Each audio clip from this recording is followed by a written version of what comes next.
A year in, and we're in another war, and we've got American troops being killed. I think it's time for America to rip the Band-Aid off, and we need to have a serious conversation about what the happening to this country, and who in the hell are these decisions being made for, and who is making these decisions. I honestly think we're nearing the end of MAGA. Trump shocks America. The ultimate intervention is our military. What did he mean? Is this really American first? So watch this. Trump said he'd use the military for what? We have many types of intervention. That's one. The ultimate intervention is our military. And if we have to use that, we will. You still want to say nothing's wrong there? The man just threatened to use the military to stabilize the bond market. For context, he was being asked an economic question related to Secretary Bessent's actions on bonds. The U.S. is buying back more of its debt to try and bring bond rates down, specifically the long-term yield rates. They're at levels we have not seen since 2007. And if you're a millennial or older, you know what comes next. Hey, maybe we'll get the dollar menu back. But when the president of the United States is being asked an economic question, what other economic interventions could be used to stabilize this market? Because you know what? When bond rates rise like that, it's not a good economic bellwether. It's not a good indicator. You don't go to the military. I'm not sure what the military could do with bond interest rates at all. And if you're going to go right to they're going to take over the banks, blah, blah, blah, blah. No. Take your tinfoil hats off and go somewhere else. That's not going to happen. Somebody please give that man his meds and put him to bed, because I'm tired of doing this. When I voted for Donald Trump, I voted for America first. I didn't vote for fucking... MAGA is going off on Donald Trump right now, saying they've been lied to and he betrayed them. Now, immediately after the events in Syria, MAGA took to social media to ask Donald Trump, why were our troops even there? Because you promised us there would be no more involvement in foreign conflict. And yet here we are. And then Donald Trump made matters worse for himself, because in his response to the events, he said the president of Syria, al-Shara, is extremely angry and disturbed by this attack. MAGA does not want this guy anywhere near the U.S. or the U.S. involved with him. Now, when Donald Trump invited him to the White House and was buddy-buddy, MAGA felt betrayed then. But now they really do, because they don't believe he can change his ways. They believe his past associations are still his current associations. And right now, they are confused. And this is just one of another missteps for Donald Trump, where he is upsetting his base. And he just posted again, but talked about a football game. He has already moved on from this while they're steaming. MAGA are going off on Donald Trump today as he just announced a move that is going to hurt American ranchers and help foreign ranchers. Now, as you know, beef prices are going through the roof, and the Trump administration is desperate to try and get those prices under control. Well, today, Donald Trump made an announcement that is upsetting MAGA big time. Take a look at this. He is announcing that to help reduce the price of beef, he is allowing 300,000 metric tons of foreign beef to be imported without the tariff, and then sell it at 25% reduced price. That is going to absolutely crush our domestic, the U.S. cattle ranchers while helping foreign ranchers, and MAGA is going off. Once again, I have to ask MAGA, at what point do you say to yourself, okay, this guy isn't for real. He doesn't really care about America. Everything he's doing is just for himself. This is a move to try to make it look like he's doing something. Meanwhile, he's hurting Americans. And MAGA is starting to wake up slowly but surely, but I fear some can never. Because if MAGA promised to put American first and avoid unnecessary military involvement, why Trump talking about the military in response to economy problem? So let's watch video. Make sure you do subscribe to this channel. MAGA voters didn't vote for Trump because they wanted a tax cut. They voted because they wanted to own a home and they wanted to live a more affordable life. But I live in Michigan, and looking at my state right now, we're facing billions of dollars in tax cuts.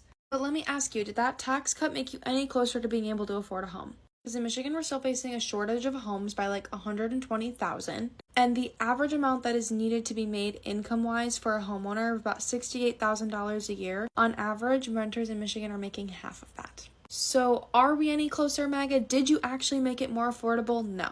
False promises were made, and once again, people fell for it. So once again, Trump and MAGA did not do anything that they promised. The part people don't like hearing. Donald Trump has actually done more for Canada in the last 3 days than our own government has done in the last 12 years. And hear me out. Trump gave Canada 3 days to get a trade deal done. And that deadline expires in 2 hours. And just look at what we're hearing could actually be on the negotiating table. American alcohol finally being restocked on Canadian shelves. Canada could remove retaliatory tariffs against American vehicles. And my favorite, there's also reports that Bill C-18 could be scrapped, meaning we could potentially see Canadian news returning to Meta. There's negotiations around digital rules and dairy, and Trump's also brought the Keystone XL pipeline back into the conversation. Now, obviously, Trump isn't doing this out of charity. He's negotiating for his mandate, America First. But that's actually what makes this so interesting. Because while Trump is trying to get a better deal for Americans, some of the pressure he's applying could actually unwind Canadian policies that a lot of Canadians didn't want in the first place. And Canada could potentially get lower tariffs on steel, aluminum, and autos. So after all that elbows up talk about Canada needing to stand up to Trump, are we about to end up with a better deal because Trump actually forced everyone back to the table? Trump announced a temporary plan to allow up to 300,000 metric tons of ground beef import into U.S. with reduced tariff for 19 days. Say his goal is to lower beef price for American families, and ground beef is currently around $6.89 up to $7 per pound. So let's watch this. So this man just announced he made a deal to lower beef prices, but he won't tell you who the deal is with. Sir, that's not a deal. That's a diary entry. Y'all, let me walk you through the absolute circus that was this man's Friday, because it was giving collapse in real time. So Donald Trump wakes up, the economy is on fire and not the good kind, and what does he do? He posts on social media that he concluded a deal to bring in 300,000 metric tons of foreign beef with no tariff. Foreign beef. This is the same man who spent years screaming America First into every microphone he could find. Now he's out here begging other countries to send us ground beef because his tariffs destroyed the supply chain. Make it make sense. And here's the kicker. He says there's a commitment that this beef will be sold 25% below market price. A commitment. From who? Enforced by what? That's not economics, baby. That's a vision board. That's manifestation. He's out here doing affirmations about hamburger prices while diesel is up $2 a gallon in 11 states. Oh, and remember when he promised, and I quote, the energy that he would slash energy and electricity prices by half within 12 to 18 months? Well, here's what actually happened since his little war adventure kicked off. Wheat up 16%, gasoline up 38%, diesel up 48%, jet fuel up 56%, heating oil up 73%. And European natural gas up 104%. Sir, that is not slashing prices. That is slashing the American people's ability to survive. But wait, it gets better. Because when things started looking real ugly, what did the regime do? They had the EPA, the Environmental Protection Agency, relax clean air rules so they could sell us dirtier fuel 2 weeks early. They literally said, the planet can choke, we need cheaper gas for the midterms. That's not governance. That's a panic attack in a suit. And while you are paying $4.11 for regular gas and $5.55 for diesel, guess what's booming? Bitcoin, up 30% in 4 days. $450 billion added to crypto markets since Monday. And where were all the crypto bros 4 days ago? In the White House, sitting in the Oval Office while Trump called them, and I wish I was making this up, his male models. I cannot. I literally cannot. But my favorite part, every single Republican who goes on TV, the RNC chair, the senators, the spokespeople, every last one of them, when asked why the economy is trash, says the same 3 words, Biden did it. Baby, you have had the White House, the House, and the Senate for 18 months. At what point does the dog catch the car and realize it has no idea how to drive? So let me leave you with this. The man who promised you greatness is importing foreign beef, selling you dirty gasoline, and calling crypto billionaires pretty in the Oval Office while you can barely afford to fill up your tank. And somehow, it's still Biden's fault? It's not enough that Trump is not going to pay taxes ever again. His family, his businesses, he'll never pay another dime in taxes. It's not enough that he's looting our federal government. He wants to rub your stupid MAGA noses in it. Every time you have to say no to your children, they want something, you have to feed them, you have to take them to the doctor. Every time you can't afford a prescription. Anytime you can't afford to fix your car. Anytime you can't afford anything. Trump wants you to know that you're paying for him and his children to fly all over the world and to be billionaires. I told you the story of my grandfather who had a great sense of humor. He used to tighten the chains on the gates on the farm when I was a little kid, so he knew I had to wrestle those chains loose. And his favorite thing to do when I was wrestling with those chains is to hold his head out the window and say, "You look like a cow looking at a new gate." Well, folks, when I look at this Trump administration and Brooke Rollins trying to fix agricultural policy in this country, I think the same thing. You look like a cow looking at a new gate. So let's get into it. If you raise cattle in America, you need to be paying close attention to what President Donald Trump just announced this morning, because somebody needs to explain how this is supposed to help the American rancher. Trump announced that for the next 90 days, the United States will allow up to 300,000 metric tons of additional product for ground beef into this country without the normal out-of-quota tariff. 300,000 metric tons. That's roughly 661 million pounds of foreign beef. And the president says this is going to bring down the price of hamburger at the grocery store. And Reuters reported this morning that Trump says he's received a commitment that this imported beef will be sold at 25% below current market prices. But there's one mighty important detail missing. Reuters says Trump did not identify what countries the beef is coming from or who supposedly made that commitment on pricing. I want you to think about that. We know the amount, we know the tariff treatment, we know the promised discount. We just don't know who's supplying it or who's guaranteeing the price. That's not exactly a reassuring amount of detail when you're talking about dumping 661 million pounds of imported beef into the American market. And here's the part every cattle producer already understands. This isn't primarily a solution to grocery store prices. It's a potential hammer hanging over the cattle market, because we've already tried a smaller version of this experiment. Earlier this year, Trump expanded tariff rate quota access for Argentine beef. And according to Farm Bureau reporting, don't take my word for it, you can read it, when the Argentina expansion was announced in October 2025, cash cattle prices fell nearly 13% over the following month before eventually recovering. Let me say that again. The government announced more access for imported beef, and the price of American cattle got hammered. That is the danger here. The price can react at the sale barn a hell of a lot faster than it reacts in the meat case. And we have another example. Reuters reported in May that just simply expecting increased beef imports from Brazil weighed on cattle futures. Feeder cattle futures dropped while the market digested the possibility of additional imported beef. So don't tell cattle producers they're imagining this. Markets respond to supply expectations. When Washington announces that hundreds of billions of pounds of additional foreign beef may enter the United States tariff-free, buyers know it, packers know it, traders know it, and sure as hell the cattle producers know it. Now let's talk about the argument that this is somehow going to rescue the American consumer. 300,000 metric tons sounds enormous, and it is an enormous amount of beef to throw into the market over 90 days. But put it against the size of America's beef appetite. The Wall Street Journal reports that Americans are projected to consume about 29 billion pounds of beef in 2026. So do the math. 300,000 metric tons is approximately 661 million pounds. At 29 billion pounds of annual consumption, Americans consume roughly 79 million pounds of beef every single day. That means this entire 300,000 metric ton import allowance equals only about 8 days of America's annual beef consumption. Not a month, not 3 weeks, not 2 weeks, about 8 days. So we're supposed to believe that roughly 8 days worth of national beef consumption spread across a country of more than 340 million people is going to fundamentally reset grocery store beef prices. I wouldn't bet the farm on that, folks.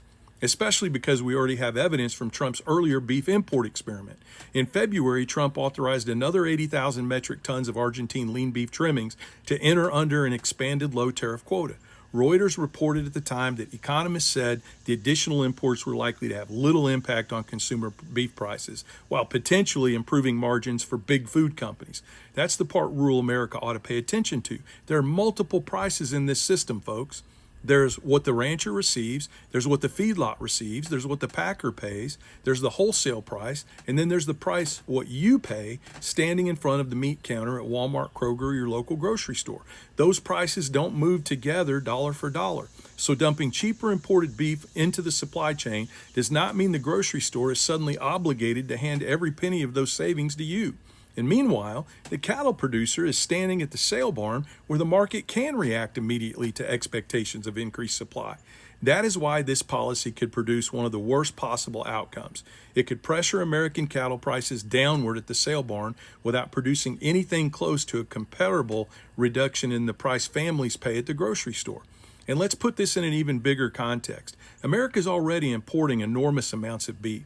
The American Farm Bureau Federation reports that during just the first quarter of 26, the United States imported 562,000 metric tons of beef and beef products worth nearly $4.5 billion. That was up 18% from the previous year and 122% from 5 years ago. So America already has beef imports running at historically elevated levels. And now the answer is another 300,000 metric tons. DTN puts this new number into perspective another way. According to DTN, these additional 300,000 metric tons would equal nearly 15% of the entire amount of beef America imported in 25. That isn't some tiny trade adjustment. That's a substantial slug of additional product potentially entering the market in a very short period of time. And here's what makes this so maddening for cattle producers. We finally have an economic signal telling American ranchers we need more cattle. The American cattle herd is near historic lows. Years of drought, high feed cost, expensive equipment, high interest rates, labor cost, and herd liquidation have taken their toll. The Wall Street Journal reports the U.S. herd is around 86.2 million head, near its lowest level since the 1950s. When cattle supplies get tight, cattle prices rise. And those higher cattle prices are supposed to send a signal to producers. Keep more heifers, rebuild the cow herd, produce more calves, invest in American beef production. They can do that because the price on the rest of their cattle remain high. You can't plant a cow in April and combine her in October. A rancher has to retain a heifer instead of selling her, breed her, wait through gestation, raise that calf, and then wait for the animal to move through the production system. The Wall Street Journal notes that rebuilding the domestic herd takes roughly 2 years and that industry experts view rebuilding American cattle supplies as the sustainable solution. And right when American cattle prices are finally screaming to producers, we need you to rebuild and you can get the money out of your other cattle to do it, Washington turns around and says, hold on, beef is expensive. Let's bring in hundreds of millions of pounds from somewhere else. What kind of long-term agricultural policy is that? We tell American ranchers we need more cattle. Then when the market finally gives them an incentive to produce more cattle, Washington gets nervous about grocery prices and opens the door wider to imports, which aren't going to lower those prices. And then politicians wonder why the American cattle herd keeps shrinking. Here's another question. If the objective is helping consumers, why is so much attention focused on the rancher's end of the supply chain? Why aren't we talking just as aggressively about concentration in meat packing? Why aren't we talking about competition? Why aren't we asking why the difference between what producers receive and consumers pay can remain so enormous? Why is the first instinct always make the raw agricultural product cheaper? Because cattle producers don't set the supermarket price of hamburger. The farmer doesn't walk into your grocery store every morning and put stickers on the meat. Yet somehow the farmer and the rancher are expected to absorb the economic pressure whenever the politicians need to tell consumers they're doing something about food prices. And understand something else. I'm not against trade. I'm not against beef imports. Imported lean beef plays a legitimate role in America's hamburger supply. In fact, the University of Florida agricultural economists note that lean imported trim is commonly blended with fatter domestic beef to produce ground beef that's not the issue. The issue is using short-term policy as a political tool to manipulate food prices while American producers are trying to rebuild the domestic herd. Those are two very different things. If you actually want cheaper beef over the long run, help American cattle producers rebuild the herd. Protect competition. Make it easier for independent processors to survive. Address feed costs. Address financing costs. Address drought resilience. Keep animal diseases out of the United States. Make sure cattle producers receive enough of the consumer beef dollar to justify raising the next generation of calves. That's a cattle policy. But throwing 661 million pounds of tariff-free foreign beef into the market for 90 days, that's a Band-Aid. And it's a Band-Aid being applied to the grocery shopper while the adhesive gets ripped off the hide of the American cattle producer. And here's the irony. The administration says it's doing this while simultaneously trying to rebuild the American cattle herd.